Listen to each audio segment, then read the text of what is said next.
Hello everyone, I hope आप सब अच्छे होंगे और आपकी पढ़ाई भी बहुत ज़्यादा अच्छे से चल रही होगी। तो आज की क्लास की हम शुरुआत करने वाले हैं एक अच्छी सी कोट से, जो कि क्या है, अभी भी वक्त है, वक्त ना बेकार कर, खींच ले तीर कमान और लक्ष्य पे वार कर। तो ये स्पेशली आप सबके लिए है। आपका लक्ष्य क्या है? आपका लक्ष्य है 12th क्लास सीबीएसई बोर्ड में अच्छे मार्क्स लाना। तो मैं चाहती हूँ आप लोग मोटिवेट रहें, आप इंटरनली मोटिवेट रहें पढ़ने के लिए। आपके अंदर से पढ़ने के लिए अंदर से आपका मन करना चाहिए, ना कि कोई आपको फोर्स करे, ना कि एग्जाम या फिर किसी का डर आपको फोर्स करे कि उस डर की वजह से आप ना पढ़ें। आप खुद से आपका मन करना चाहिए और आप पढ़ाई करें, ना कि एग्जाम या फिर किसी का डर आपको फोर्स करे कि उस डर की वजह से आप ना पढ़ें। आप खुद से आपका मन करना चाहिए और आप पढ़ाई करें। तो इसीलिए मैं आपको बीच बीच में मोटिवेट करती रहूंगी, और हो सकता है कि 100 लोग भी अगर देखने, उनमें से अगर 2 बच्चे भी मोटिवेट हो गए तो मेरे लिए बहुत खुशी की बात होगी। तो स्टार्ट करते हैं आज की क्लास। तो आज का हमारा चैप्टर है चैप्टर 13, महात्मा गांधी और राष्ट्रीय आंदोलन। मुझे नहीं लगता ये चैप्टर किसी बैकग्राउंड या किसी पहचान का मोहताज है, क्योंकि सब लोग महात्मा गांधी को जानते ही हैं और वो कितने ज्यादा रेलेवेंट हैं, इनके बारे में हम पढ़ने वाले हैं। ठीक है, तो हमें पढ़ना है इस चैप्टर में कि आखिर महात्मा गांधी की जो जर्नी थी, जब वो भारत आए, कहाँ से भारत आए थे? वो गए थे साउथ अफ्रीका, और वहां से वो भारत लौटे थे 1915 में। ये ईयर बहुत ज्यादा इंपॉर्टेंट है। गांधी जी भारत लौटे थे 1915 में, और गए कब थे वो? तो आपको याद रखना होगा 1933 में वो चले गए थे भारत से। अब जब वो 1915 में आ गए हैं, ये डेट आपको याद रखनी होगी। आपसे एग्जाम में बहुत बार क्वेश्चन पूछा जाता है, गांधी जी साउथ अफ्रीका से भारत कब लौटे थे? तो 1915 में लौटे थे। तो हमें यहाँ यही देखना है 1915 से 1948, जब गांधी जी की डेथ हो गई थी, इस बीच में क्या जर्नी रही, उन्होंने कौन कौन से भारत में आंदोलन किए, लोग उनसे कैसे कनेक्ट हो सके, लोगों ने उन्हें कैसे महात्मा माना, कैसे उन्हें राष्ट्रपिता बना दिया गया, ये सब हम इस चैप्टर में पढ़ेंगे। इससे पहले मैं आपको एक और चीज दिखाती हूँ। आपके एनसीईआरटी के चैप्टर्स के सबसे लास्ट में एक लिस्ट दी होती है, जो कि आपको आइडिया देती है कि इस चैप्टर में क्या क्रोनोलॉजी होगी, क्या क्रम होगा। यानी जैसे कि ये चैप्टर है, तो आप इस लिस्ट में देख सकते हैं, जो एनसीईआरटी में ही दी है, कि पूरा इस चैप्टर में क्या सीक्वेंस रहा है, क्या क्रम रहा है। गांधी जी पहले भारत आए, फिर उन्होंने कौन कौन से आंदोलन करे, फिर उसके बाद उन्होंने कौन सा सबसे बड़ा आंदोलन किया, और फिर 1948 में उनकी मृत्यु हो गई थी। ये सारी चीजें अगर आप एक बार ये क्रोनोलॉजी देख लेते हैं, तो आपके दिमाग में ना सीक्वेंस में चीजें फिर आसानी से बैठ जाती हैं, आसानी से फिट हो जाती हैं। ठीक है, तो अब हमने देख लिया गांधी जी भारत कब आए थे। तो 2 चीजें आपको याद हो गई। अब गांधी जी कब गए थे? 1893 में, और भारत वापस कब आए थे? वो 1915 में। ठीक है, अब यहाँ पर 1905 की बात कही है। ये इंपॉर्टेंट टाइम है। हालांकि इस टाइम पर गांधी जी भारत में नहीं थे, लेकिन इस टाइम पर एक इंपॉर्टेंट घटना हुई थी भारत में, जो की थी स्वदेशी आंदोलन। मोस्ट इंपॉर्टेंट 1905 में हुआ था ये। ठीक है, और इसमें जो इंपॉर्टेंट नेता थे, उनको जाना जाता है लाल बाल पाल के नाम से। अब आप सोचेंगे लाल बाल पाल क्या है? तो मैं आपको बता दूं कि जो बाल है यहाँ पर, वो बाल गंगाधर तिलक है इनका पूरा नाम। ठीक है, इनका बाल यहाँ ले लिया, जो कि महाराष्ट्र से थे। बंगाल के थे बिपिन चंद्र पाल। ठीक है, इनका क्या ले लिया? पाल यहाँ पर ले लिया, और लाला लाजपत राय का लाल यहाँ ले लिया, क्योंकि ये तीनों इंपॉर्टेंट नेता थे इस आंदोलन के, तो इसीलिए बोला गया है इन तीनों को लाल बाल पाल। तो ये आपको याद रखना होगा। एग्जाम में पूछ लेते हैं कि लाल बाल पाल में से लाल कौन है या बाल कौन है, तो आपको इनका नाम पता होना चाहिए, और ये पता होना चाहिए कि ये कौन से स्टेट से थे।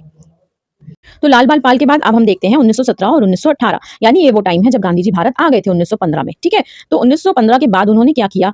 कुछ पहल की थी। अब वो पहल, यानी सबसे पहले जो उन्होंने काम किया था कुछ, वो कहाँ किया था? चंपारण, खेड़ा और अहमदाबाद में। ये तीनों इंपॉर्टेंट लोकेशंस हैं। ये मैं आपको मैप पर भी दिखा देती हूँ, और एग्जाम्स में भी आपसे ये पूछते हैं मार्क करने। चंपारण, खेड़ा और अहमदाबाद, तीनों में से कोई भी लोकेशन आ जाती है, मोस्ट इंपॉर्टेंट है। ठीक है, तो गांधी जी ऐसे राष्ट्रवादी के तौर पर उभरे जिन्हें गरीबों के लिए हमदर्दी थी। हालांकि वो चाहते तो आराम से आकर इंडिया में वापस लौट कर रह सकते थे, ठीक है, अपनी लाइफ बता सकते थे, लेकिन उन्हें क्या थी? गरीबों के लिए हमदर्दी थी। और ये जो उन्होंने आंदोलन किए, इसमें उन्होंने गरीबों से जुड़ने की, उनकी बातों को, परेशानियों को समझने की कोशिश करी। ये हो गया एक पॉइंट। अब आ जाता है यहाँ पर रॉलेट एक्ट। रॉलेट एक्ट क्या था? रॉलेट एक्ट था जो कि 1919 में पास किया गया था, और इस एक्ट का मतलब होता था, जैसे कि आप यहाँ देख सकते हैं, क्या लिखा है यहाँ? न दलील, न अपील, न वकील। यानी अगर अंग्रेजी सरकार को किसी पर शक होता है, या वो किसी पर संदेह की नजर से किसी को गिरफ्तार भी कर लेते हैं, अरेस्ट कर लेते हैं, तो वो इंसान जो है ना तो अपनी दलील दे सकता है, ना तो अपनी अपील पेश कर सकता है कोर्ट में, ना ही अपने पक्ष में अपने बचाव के लिए कोई वकील कर सकता है। यानी आप देख सकते हैं कि ये जो एक एक्ट या कानून बनाया था अंग्रेजों ने, ये उनकी मनमानी दिखाता है। आप समझ रहे हैं कि ना कोई दलील कर सकता है, ना अपील, ना वकील। ये हो गया। अब रॉलेट एक्ट के खिलाफ क्या हुआ? लोगों को लगा ये जो कानून है तो बहुत ज्यादा खराब है, तो इसीलिए इसके खिलाफ लोगों ने कुछ अभियान चलाए, और दुकानें, स्कूलें, बहुत सारी चीजों को बंद किया गया। और एक और घटना 1919 में हुई, जिसके बारे में शायद बहुत सारे लोग जानते होंगे, जो कि 1919 में हुई थी। कहां पर? जलियांवाला बाग में। जलियांवाला बाग हत्याकांड। ये क्या था? जहां पर अंग्रेज ब्रिगेडियर ने राष्ट्रवादी सभा पर गोली चलाने का हुक्म दे दिया था, और वहां पर 400 से ज्यादा लोग थे, और जब उन पर गोलियां चलाई गई, वो लोग बेचारे, उनके पास कुछ नहीं था, निहत्थे थे, वो अपनी कुछ मांगों के लिए आए थे, उन पर गोली चलाने का आदेश दे दिया गया, और बहुत सारे लोग मार दिए गए। इस अप्रैल 1919। ठीक है, ये इंपॉर्टेंट डेट है, याद रखना। अब रॉलेट सत्याग्रह से गांधी जी सच्चे समर्पित राष्ट्रीय नेता बन गए, क्योंकि इसके बाद क्या हुआ था? इसके बाद अब गांधी जी ने सोचा, अब मुझे आंदोलन को सही तौर पर चलाने की जरूरत है। तो उन्होंने जो सबसे पहला आंदोलन चलाने की कोशिश करी, एक बड़ा आंदोलन, वो था असहयोग आंदोलन। जो कि कब चलाया गया था 1921 में, असहयोग आंदोलन। और इसी टाइम पर एक और आंदोलन चल रहा था, खिलाफत, ये खिलाफ नहीं है, खिलाफत है, ठीक है, खिलाफत आंदोलन।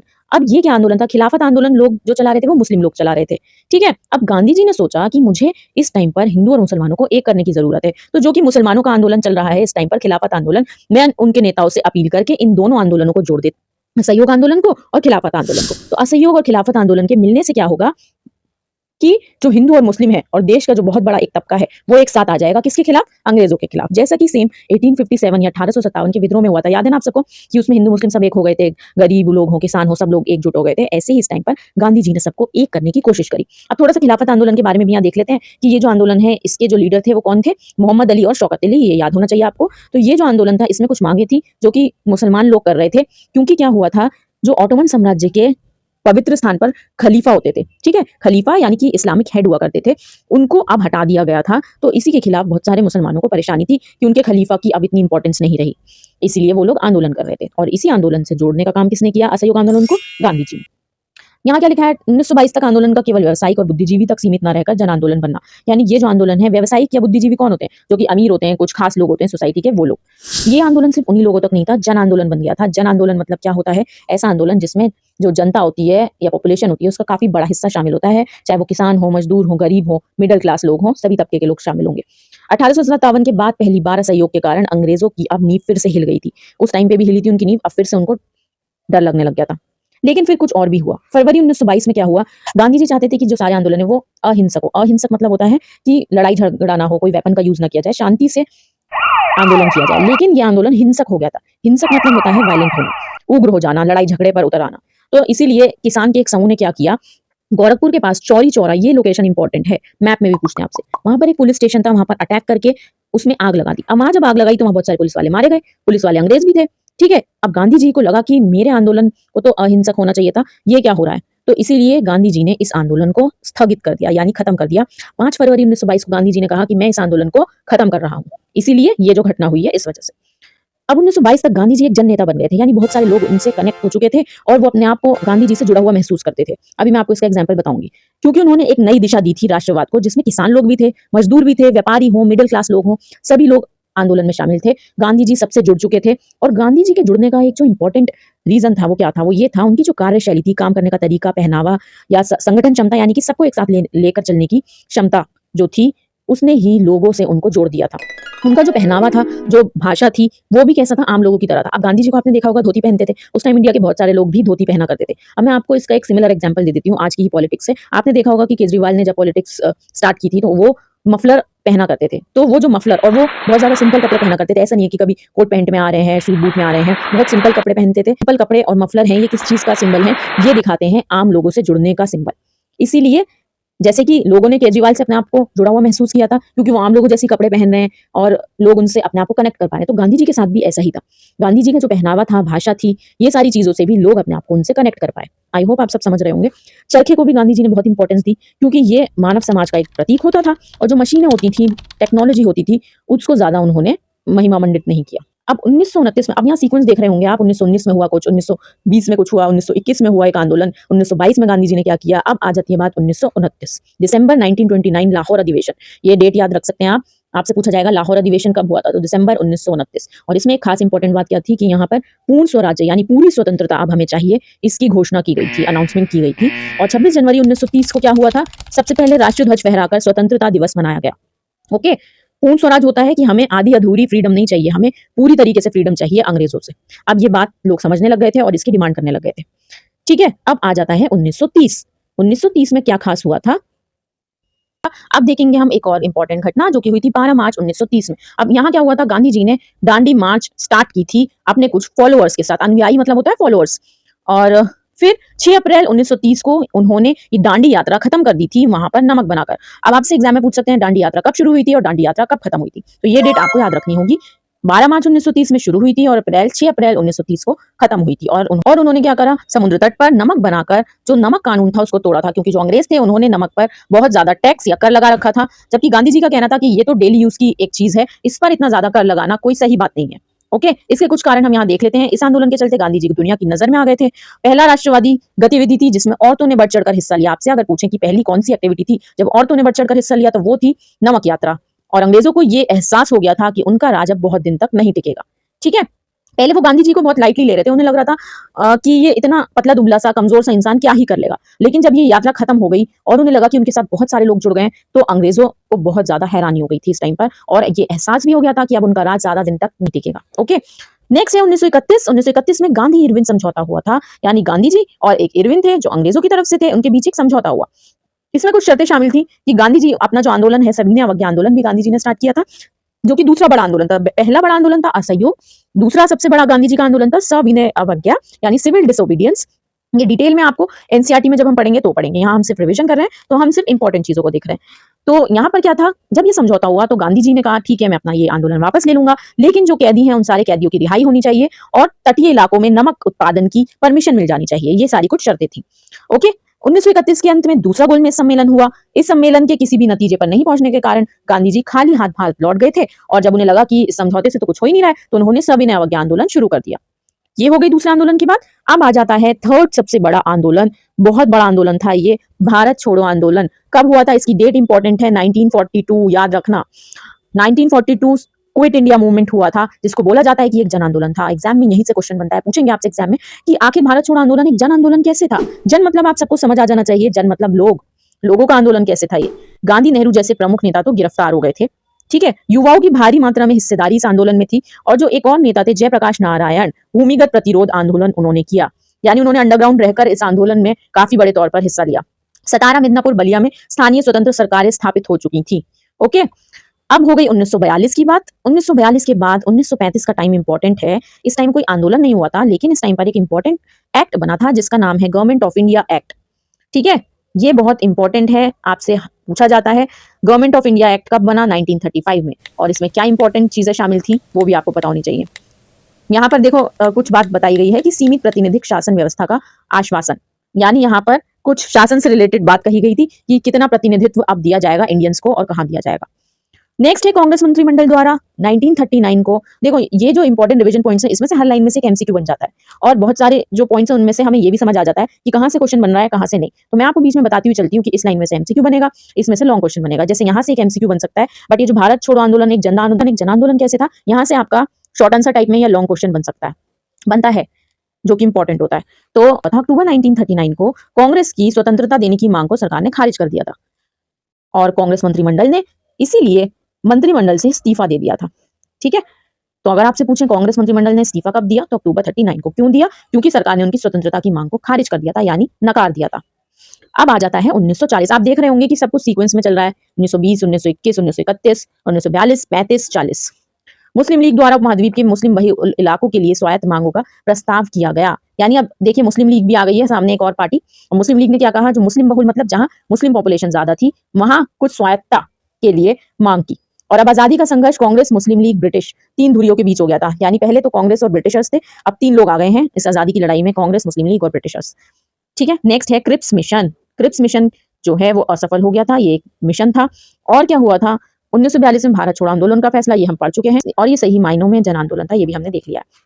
1946 में क्या हुआ था, ये इंपॉर्टेंट है, कैबिनेट मिशन। देखिए क्रिप्स मिशन अलग है, कैबिनेट मिशन अलग है। ठीक है, क्रिप्स मिशन की डेट अलग है, कैबिनेट मिशन की याद रखना 1946 है। ये भारत तो आया, लेकिन इसकी जो वार्ता थी, बातचीत थी, वो असफल हो गई थी। इस मिशन के आने का कुछ फायदा नहीं हुआ था। नेक्स्ट है 16 अगस्त 1940 का दिन, जिन्ना द्वारा पाकिस्तान की स्थापना के लिए लीग की मांग के समर्थन में प्रत्यक्ष कार्यवाही दिवस के रूप में तय किया गया। यानी अब जिन्ना ने प्रत्यक्ष डायरेक्ट एक्शन लेने की सोचा, और प्रत्यक्ष कार्यवाही जो दिवस था वो कब था, 16 अगस्त 1946 को, जब पाकिस्तान की स्थापना की जो मांग थी वो लीग ने की थी एक बड़े तौर पर। 1947 में क्या हुआ, और हाँ एक और चीज कि यहाँ पर इस दिन कलकत्ता में खूनी संघर्ष हुआ था, बहुत ज्यादा लड़ाई झगड़े हुए थे। अब आ जाता है 1947, जब हम आजाद हुए, वॉवेल की जगह लॉर्ड माउंटबेटन की वायसराय पद की नियुक्ति, यानी अब 1947 में लॉर्ड माउंटबेटन को वायसराय बनाया गया, और वार्ताओं के अंतिम दौर का आह्वान। प्रयासों के विफल होने पर स्वतंत्रता का ऐलान किया गया, लेकिन उसके साथ साथ विभाजन का भी ऐलान हुआ। तो आप देख रहे हैं अंग्रेजों ने स्वतंत्रता तो दी हमें, लेकिन उसी के साथ साथ हमें विभाजन भी मिला। समकालीन स्रोत, अब देखिए यहाँ तक तो बात हो गई हमारे स्वतंत्र होने की 1947 तक। ओके, अब यहाँ अगर आप अपनी बुक देखेंगे तो सबसे जो इस चैप्टर में लास्ट टॉपिक है वो स्रोत से रिलेटेड है, कि गांधी जी को पढ़ने के लिए हमारे पास कौन से स्रोत हैं। यानी आपको कैसे पता गांधी जी उस टाइम पर ये आंदोलन कर रहे थे, गांधी जी ने उस टाइम पर ये बात कही, लोगों से ये वार्ता की, ये सारी चीजें जानने का जो हमारे पास स्रोत है वो क्या क्या है, वो ये है। देखिए सबसे पहले उनके जो सहयोगी या प्रतिद्वंदी होते थे उनके भाषण हैं, अगर या फिर उन्होंने कुछ लिखा है। और गांधी जी की आत्मकथा यानी कि ऑटोबायोग्राफी, जो कि हो सकता है कुछ लोगों ने पढ़ी भी हो, उनकी जीवनी। पुलिस रिकॉर्ड्स, उस टाइम के पुलिस रिकॉर्ड्स भी इंपॉर्टेंट है, क्योंकि उससे हमें पता चलता है गांधी जी की कब गिरफ्तारी हुई और जो जो अधिकारी हैं उस टाइम के वो गांधी जी के बारे में क्या सोच रहे हैं, ये सारी चीजें। और अखबारों में छपी रिपोर्ट, निजी पत्राचार, क्योंकि गांधी जी को बहुत सारे लोग लेटर्स लिखा करते थे अपनी परेशानी के बारे में, और गांधी जी उन लेटर्स को फिर बहुत सारे लेटर्स को पब्लिश भी किया करते थे। तो ये लेटर्स भी हमारे पास जानकारी का एक इंपॉर्टेंट स्रोत है। तो ये जो स्रोत वाला क्वेश्चन है ये इंपॉर्टेंट है, यहाँ से लॉन्ग क्वेश्चन आता है, मोस्ट इंपॉर्टेंट। ठीक है, अब मैं जब बोलती हूँ मोस्ट इंपॉर्टेंट तो प्लीज उसको पढ़ लिया करिए। 30 जनवरी 1948, अब सारी बातें हो चुकी हैं। 30 जनवरी 1948 की शाम आ चुकी है। यहाँ पर एक सभा हो रही थी और यहीं पर एक युवक ने, कौन से युवक ने, नाथूराम गोडसे ने गांधी जी की गोली मारकर हत्या कर दी थी। ये आप सबको पता ही होगा। तो डेट याद रखना, 30 जनवरी 1948। और इस चैप्टर में हमने जो मेन जर्नी देखी है, कब से कब तक देखी है, 1915 से 1948, यानी गांधी जी जब इंडिया लौटे और जब उनकी डेथ हो गई 1948 में। तो आई होप आपको समझ आ गया होगा पूरा सीक्वेंस की गांधी जी कब आए, उन्होंने पहले क्या क्या किया, लोगों से वो कैसे जुड़े, सबसे पहला आंदोलन कौन सा था, दूसरा, तीसरा कौन सा था। ठीक है, तो कुछ ही पॉइंट्स में आपका पूरा चैप्टर हो गया रिवाइज।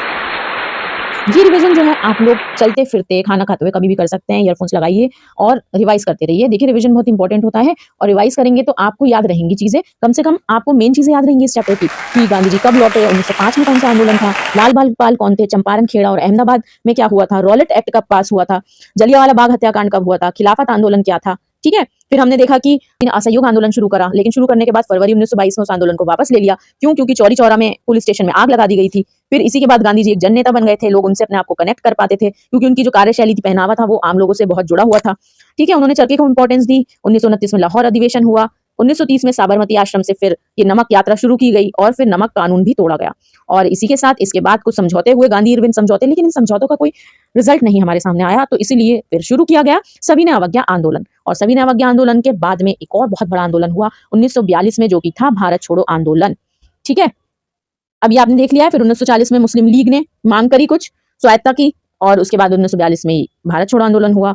47 में माउंटबेटन वायसराय बने और हमें आजादी भी मिल चुकी थी इस टाइम पर। 48 में गांधी जी की हत्या कर दी गई थी। ये पूरी सीक्वेंस आई होप आपको याद रहेगी। ओके, तो all the best all of you, अच्छे से पढ़ाई करिए। Bye bye.